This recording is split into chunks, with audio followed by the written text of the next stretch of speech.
Hi, Kim from the Shamrock Quilt Studio. I want to talk to you today about pressing your seams and things that you need to think about when you're pressing them.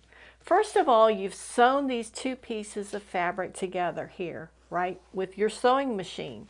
And now we need to press those sides, those pieces open to show the right side of the fabric.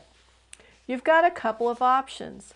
First of all, you can open the seam so that each fabric is folded back on itself, or you can press it to one side. Typically in sewing, they teach you to open your seam. That allows it to lay flat. And that's great, except if you're working with a dark fabric and a light fabric. And when you're making your quilt, you don't want to see underneath that light fabric and see the dark underneath it. That gives you an effect that's not going to look quite as nice on your finished product. So let's talk a little bit about pressing. You're going to take your iron and you're going to open your fabric up so that the seam is underneath the darker piece of fabric. And we do that by pulling that back and just pressing it into place. We're not pulling it so much, we're just pressing it. I'm having to pull this a little bit more than you probably would because it's coming uphill so you can see it. So now we have that seam folded to one side. As you can see, it's folded in to this purple side. And that allows us so that on the pink, you cannot see through it. You cannot see the purple underneath the pink. There may be some times when you want to do just the opposite.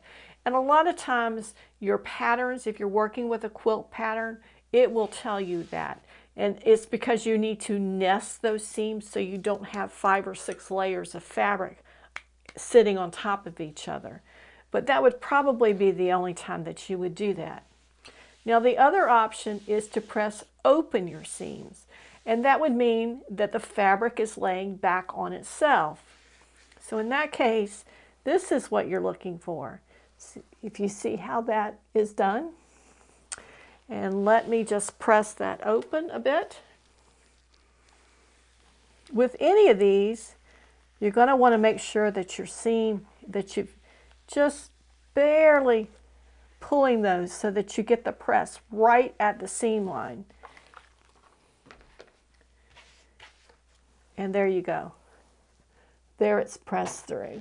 And I'm not sure if you can see that or not, but you can see the purple underneath the purple and the pink underneath the pink if you look very carefully. If you have a light behind it, you can really see it.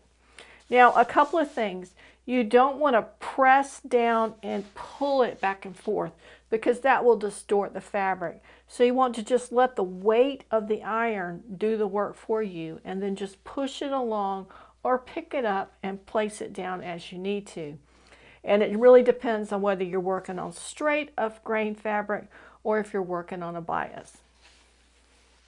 Sometimes it's appropriate to use steam and other times it's not. I tend to use steam more often than not because I like my seams to be very well set. And as you're working with this, you'll get faster and faster. Now, a word of warning that I want to share with you. You see this cutting mat that's on my table? One thing you never want to do is iron on it or even set your hot iron on it because it will warp this cutting surface and it will not come unwarped. So you want to be real careful that when you're using these, you get them where you want to put them.